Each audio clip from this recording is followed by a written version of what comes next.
The first thing Fleet Marshal Voreth noticed was the silence. Not the silence of empty space. She had lived in that silence for 60 years. This was different. This was the silence of a communications array that should have been screaming. 43 ships. The Keth Dominion's third expeditionary armada. 7 hours ago, they had crossed into the buffer zone between Keth-controlled space and the quarantine corridor humanity called the Shepherd's Line. The armada had transmitted routine position markers every 12 minutes for the first 4 hours. Then the markers stopped. Not interrupted, not scrambled, not cut short mid-transmission. They simply stopped, as though the ships had decided, collectively, to go quiet. Voreth stared at the dead frequency indicator on her console. The light that should have been pulsing green sat flat in amber, the color her people used for signals that had not merely failed but had ceased to exist. She pulled up the last recorded transmission. The timestamp read 04-1709 standard. The message itself was 6 words. Contact. They are already hold on. In the 14 months since humanity had formally entered the Galactic Compact as a provisional member species, the prevailing consensus among the 31 recognized civilizations had been some variation of the same assessment. Humans were interesting. Humans were resilient. Humans were, in the way that certain organisms on their own planet were capable of surviving fires and floods and mass extinctions, possessed of a certain stubborn biological persistence that bordered on the impressive. But they were not, the consensus agreed, dangerous. The Keth Dominion had filed formal objections to human membership from the first session. They had presented population modeling, resource projection, territorial expansion probability matrices. They had stood before the Compact Assembly and stated, in terms designed to be irrefutable, that admitting humanity to the Compact was equivalent to inviting an unquarantined contagion into a sterile environment. The humans were young. They were loud. They were emotionally unstable in ways that made their decision-making structurally unpredictable. The Compact had voted 30-1 in favor of provisional membership anyway. The Keth had decided, with the patience of a civilization that had been arranging the outcomes of lesser species for 400 years, to simply resolve the matter themselves.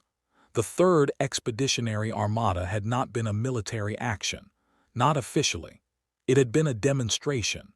43 warships crossing into the buffer zone, not to attack, but to position.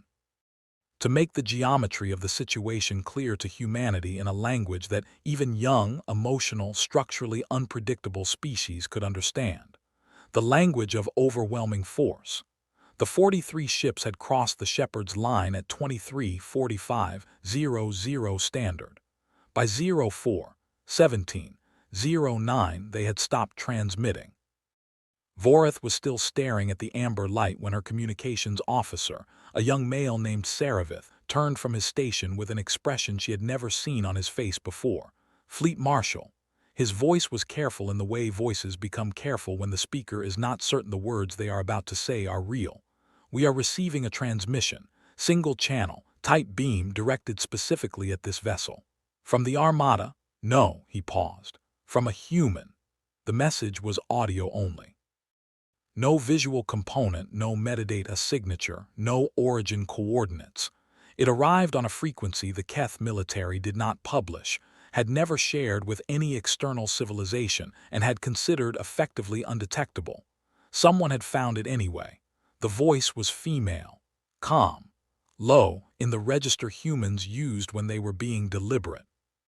It spoke in Keth standard, not translated Keth standard, not the approximated phonetic Keth standard that the Compact's translation matrices produced, but actual Keth standard, with correct grammatical recursion and proper tonal stress on the third syllable of honorific forms, which took most linguists years to master. Fleet Marshal Voreth. My name is General Adiz Akafar. I command the human forces currently operating in the buffer zone. I want to begin this conversation by being honest with you because I think we've had enough dishonesty in the last 48 hours to last both our species a generation. Voreth said nothing. She nodded at Saravith to keep the channel open. Your armada is not destroyed, the voice continued. Your crews are alive. Every single one of them. I want you to understand that was a choice we made, not a limitation we operated under.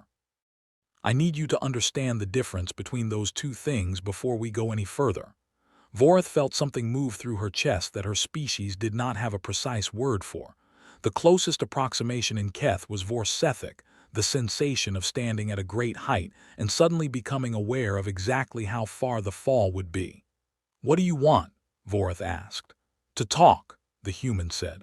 "Just talk." "I think, Fleet Marshal, that there are some things about us that your people have fundamentally misunderstood, and I would rather explain them to you now than demonstrate them again later. I suspect the demonstration gets considerably less pleasant from here." The amber light on Vorith's console had not changed. She thought about 43 ships. She thought about 6 words and a cut transmission. She thought about the fact that humanity had found her private command frequency, addressed her by name, and was now offering her, with no apparent hostility, a conversation. "Talk," Vorith said.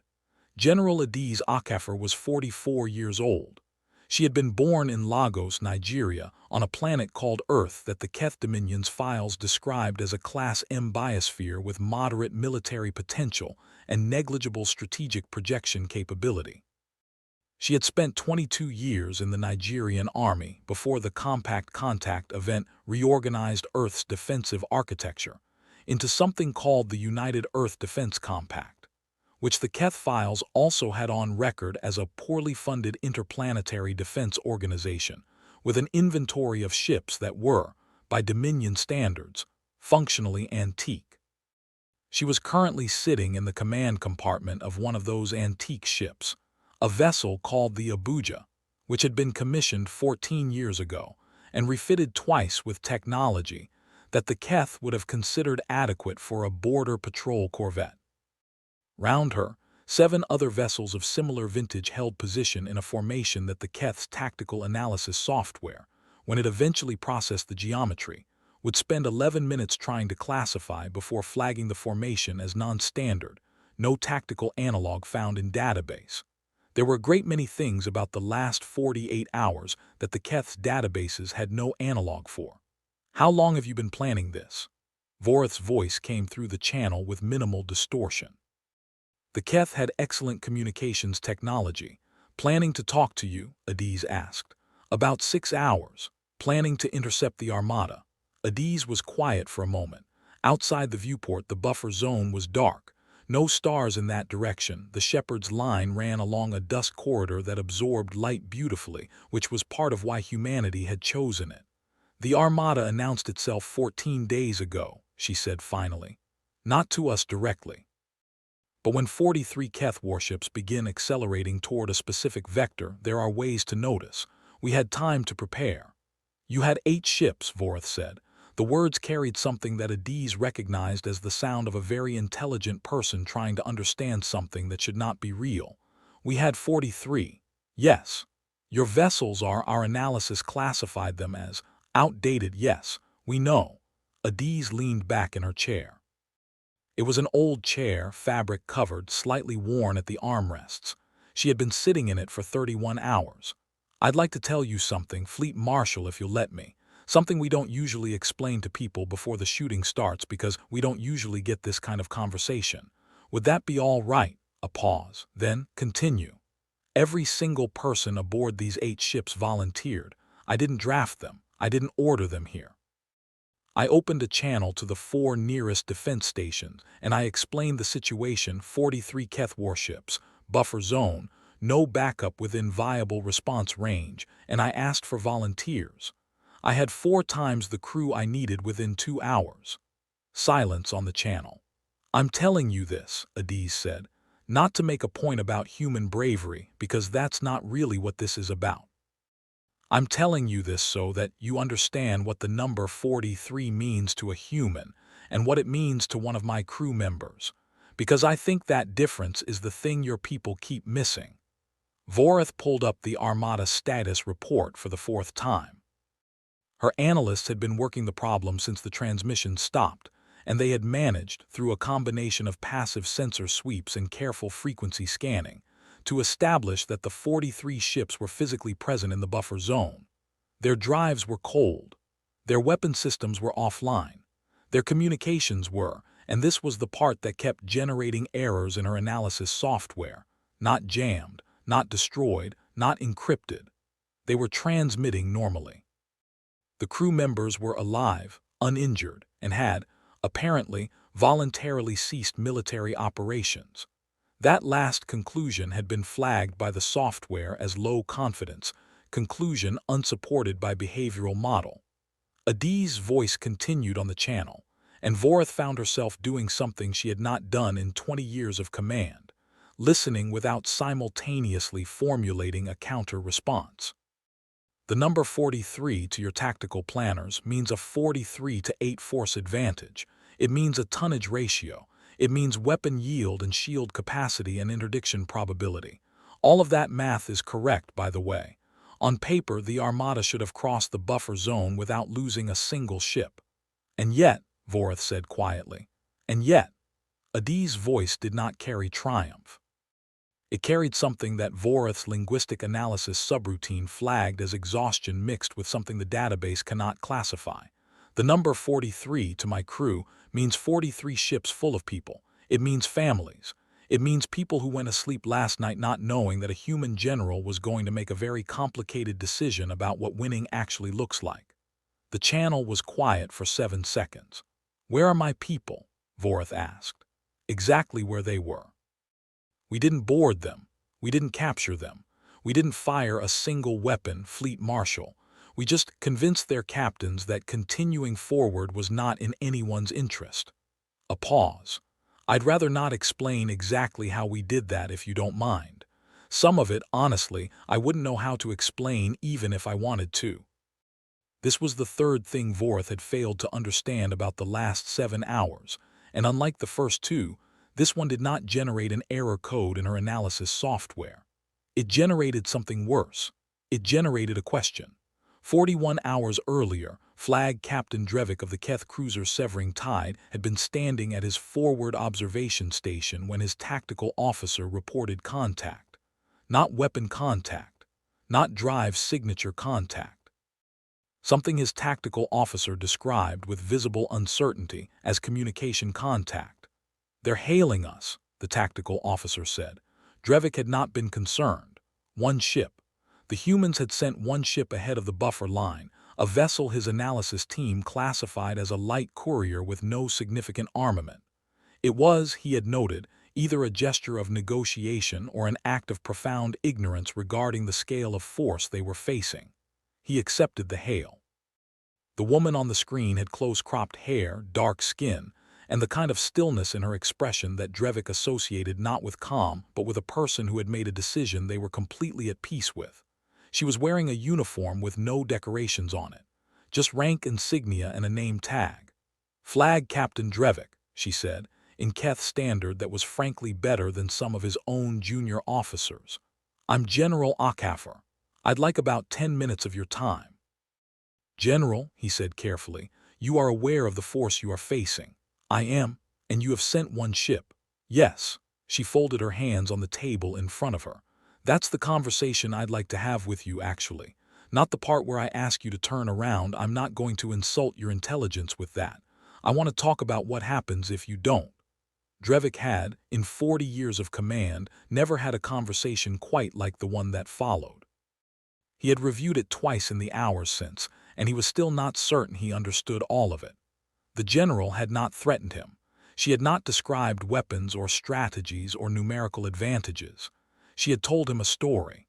It was a story about a war humanity had fought 300 years ago on their own planet. A war that had lasted 4 years and killed 60 million people. She described it without emotion in the tone of a person relaying historical data, and she had stopped at a particular moment, a specific battle, a specific city, a specific winter, and she had said quietly, "Do you know what we learned from that as a species?" Drevik had said he did not. "We learned," she said, "that there is a kind of human being who performs better under worse conditions. Not most humans, but enough." When you remove all hope of survival, when you make it absolutely clear that the objective cannot be achieved and the odds cannot be overcome, a small percentage of humans stop calculating. They stop asking whether they can win. They start doing something else entirely. What do? Drevik had asked without intending to. They start asking how much damage they can do on the way out. She met his eyes through the screen.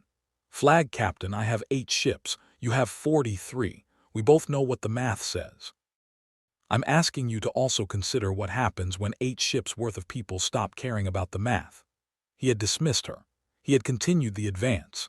He had reported the contact to Fleet Marshal Voreth as a minor irregularity, a human psychological operation, almost certainly theater.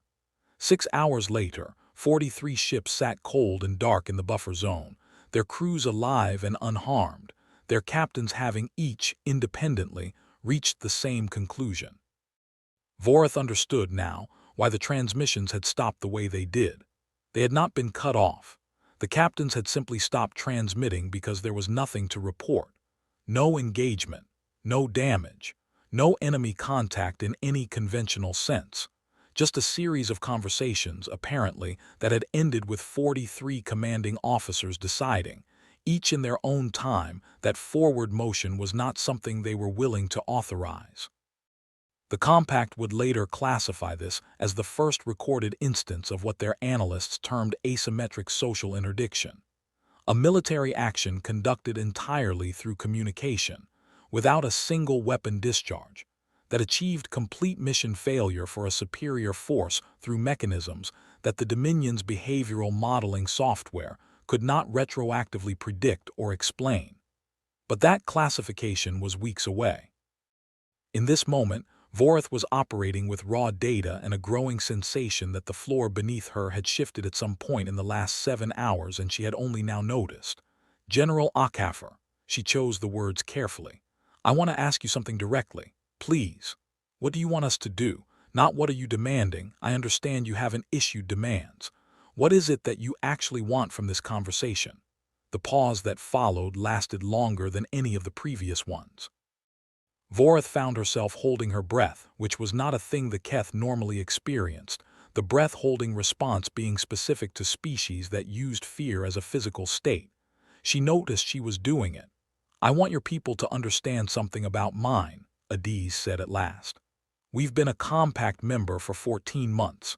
In that time, 31 civilizations have done their analysis. They've run their projections. They've looked at our technology and our population numbers and our historical military capacity, and they've come to conclusions, reasonable conclusions, defensible conclusions. She paused. Wrong conclusions. And you believe our armada was the result of one of those wrong conclusions. I think the Dominion looked at humanity and saw a species that could eventually become a threat if left unchecked, and decided to resolve that before it became a problem. I think that was a rational decision based on the information available. Another pause. I also think it was the kind of rational decision that only makes sense if you've never actually met us. And now you want us to meet you. I want you to understand one specific thing, just one. Her voice shifted slightly, not harder, but more precise, the way a person sounds when they are saying something they have been thinking about for a very long time. We are not at the beginning of what we're capable of. We are not in our military infancy. We are not the species your projections modeled. What you encountered in this buffer zone, 8 outdated ships staffed entirely by volunteers, that was not the limit of what we could send. That was what we chose to send, because we wanted this conversation instead of the other kind. The silence stretched. What is the other kind? Voreth asked. And Adiz Akafer said nothing for a moment that lasted exactly long enough to become its own answer. 3 days later, the recording of that conversation was presented to the full compact assembly, along with the tactical analysis of the buffer zone incident, and a supplementary report from the Dominion's own behavioral division that its authors had clearly written in a state of significant professional distress. The report's conclusions were not classified. They were distributed in full, as Keth Dominion law required for any incident assessment that affected compact security determinations. The document was 112 pages long. The relevant section was 11 words. We do not currently have a model that predicts this behavior with reliability. The Dominion's representative to the Assembly was a diplomat named Counselor Yeth Morin, who had been in this role for 30 years and had, in that time, delivered assessments of exactly 47 species. He was not a person given to visible emotion. The Assembly had, in fact, quietly discussed whether Yeth Morin experienced emotion at all. He stood at the address podium and read his opening statement in the flat, careful tone he always used. Then a human compact liaison named Commander Sierra Vasquez raised her hand and said, "Counselor, may I ask a clarifying question?" "You may," Yeth Morin said. "Your report states that the 8 human vessels in the buffer zone were operating under command authority from General HFY, and that their orders were, and I want to quote this correctly, to engage the Armada using all available strategic options. Is that accurate?" "It is. And your analysis determined that those 8 ships possessed insufficient conventional military capacity to neutralize or repel the Armada under any standard engagement model." "That is also accurate. So your own report is saying that General HFY sent 8 ships with orders to use all available strategic options, knowing they could not conventionally win, and they succeeded." Vasquez kept her voice completely neutral. "What I'm trying to understand, Counselor, is which part of that your behavioral model failed to predict, the success or the willingness to try." Yeth Morin was quiet for 4 seconds. "Both," he said. That exchange was what Vorth would later identify in her private analysis of the entire incident as the moment she began to be genuinely afraid. Not of human weapons, not of human numbers or technology or any of the metrics she had spent her career assessing. She was afraid of something she did not have a technical term for. She went back to the recording of her conversation with General HFY. She had listened to it 6 times now. Each time, she found something she had missed. This time she found the pause after she had asked, "What is the other kind?" Meaning the other kind of conversation. There had been 4 seconds of silence from HFY's channel. Vorth had originally interpreted that silence as hesitation, as the general choosing her words. On the 6th listen, sitting alone in her command quarters at 300 station time, Vorth realized it was neither of those things.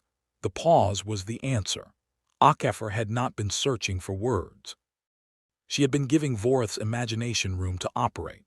She had known, with precision, that whatever Vorth's mind constructed in those 4 seconds would be more effective than anything she could say.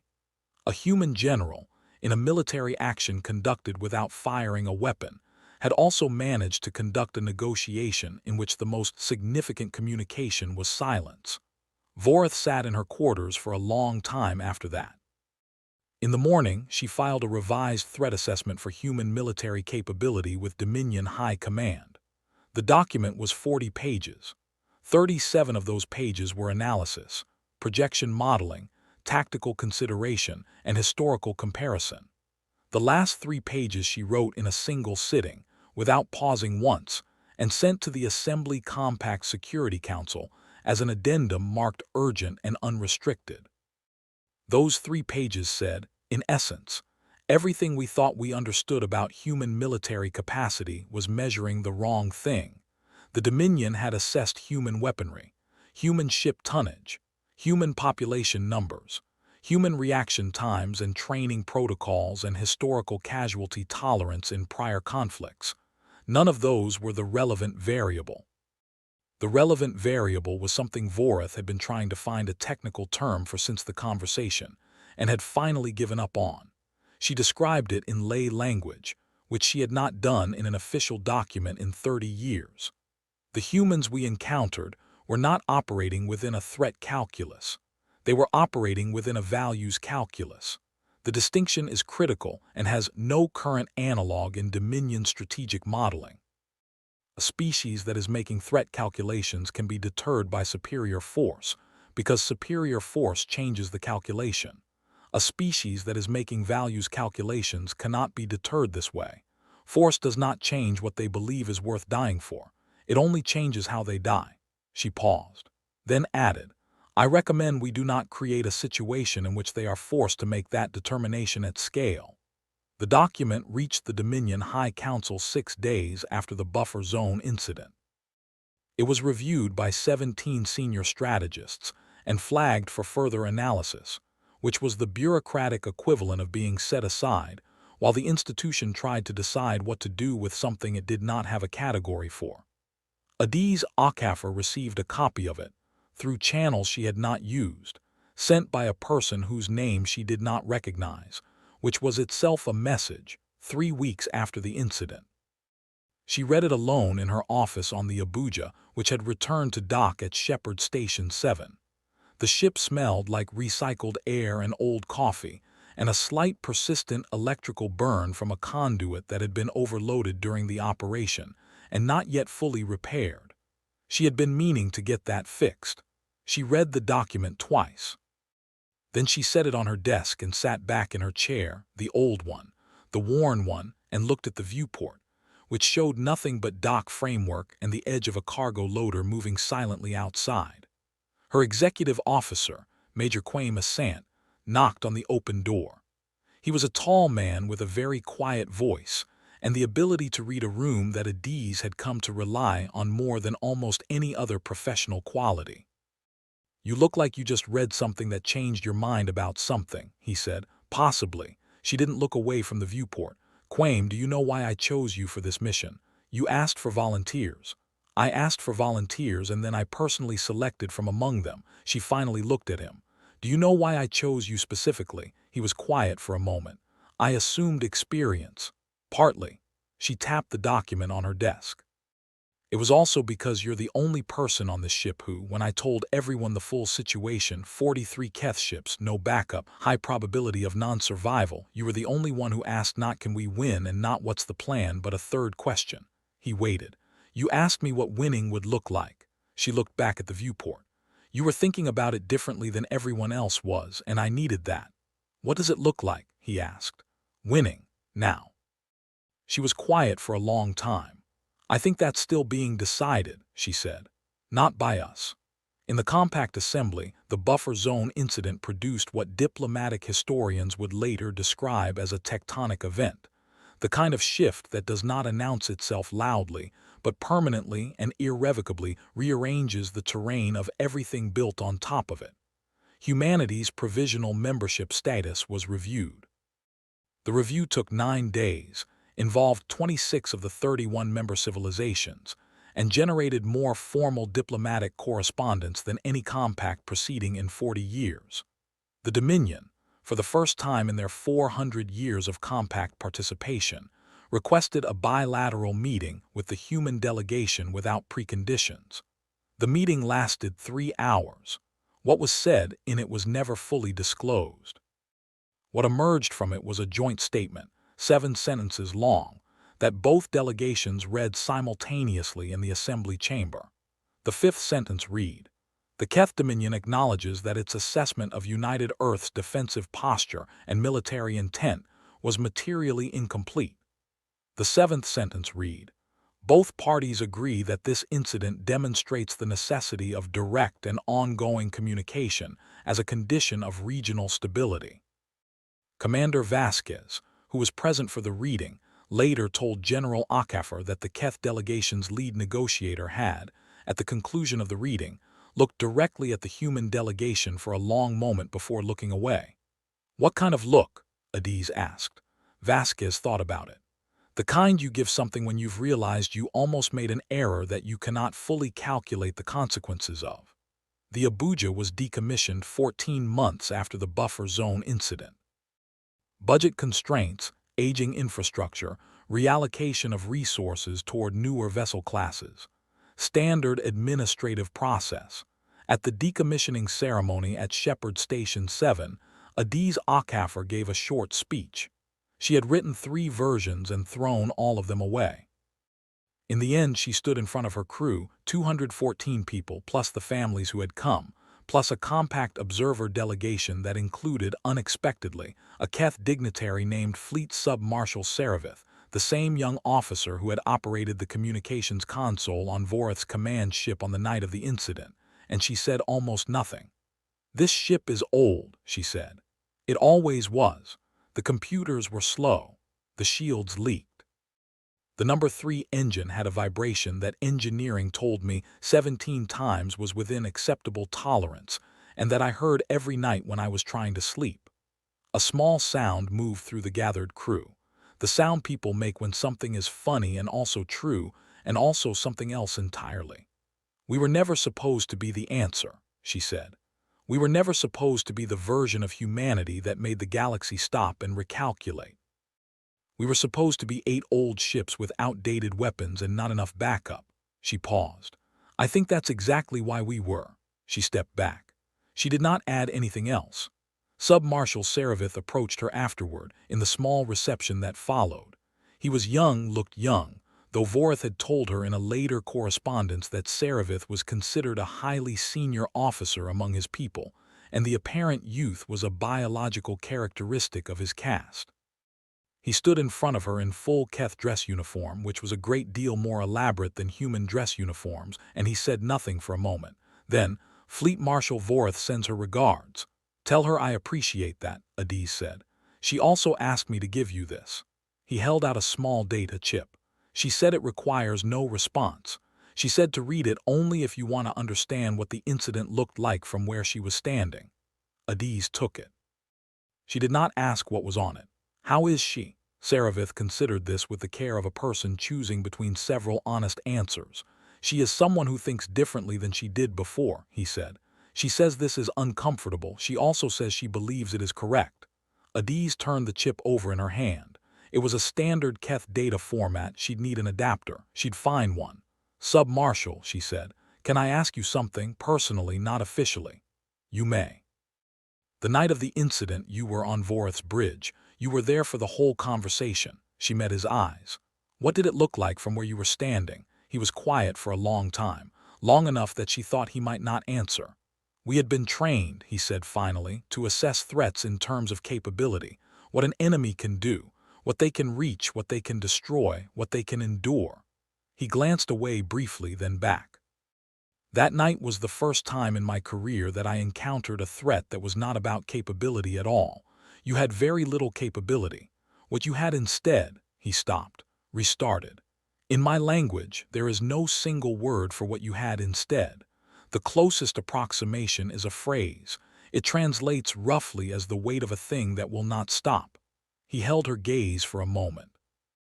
"I have been trying for 14 months, he said, "to determine whether that phrase is a description of humans specifically, or of something that lives inside humans and uses them as its vehicle." He paused. "I don't think I will figure it out, but I think the distinction matters." Adiz looked down at the data chip in her palm. She thought about 43 ships sitting cold and dark in a dust corridor. She thought about 214 volunteers who had asked not whether they could win, but whether it was worth trying.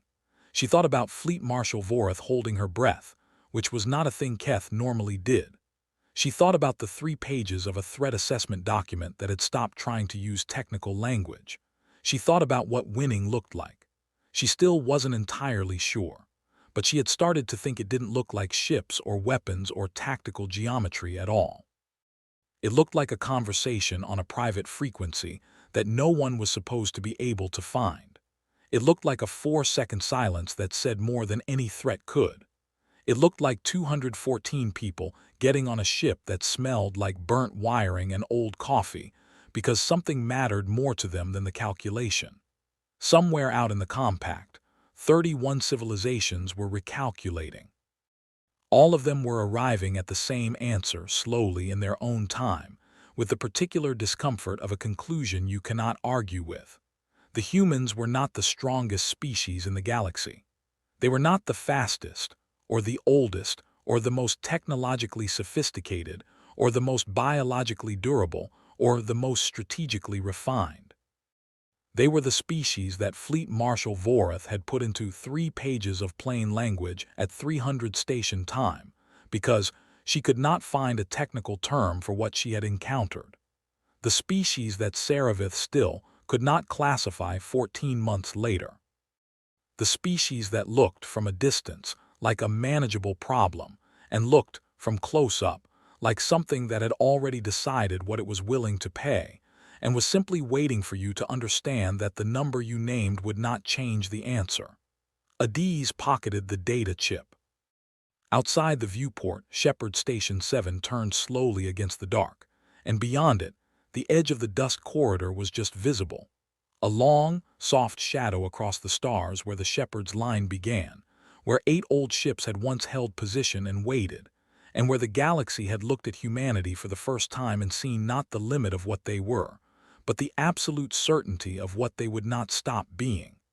The Abuja sat in dock for the last time. Its number 3 engine had finally gone quiet,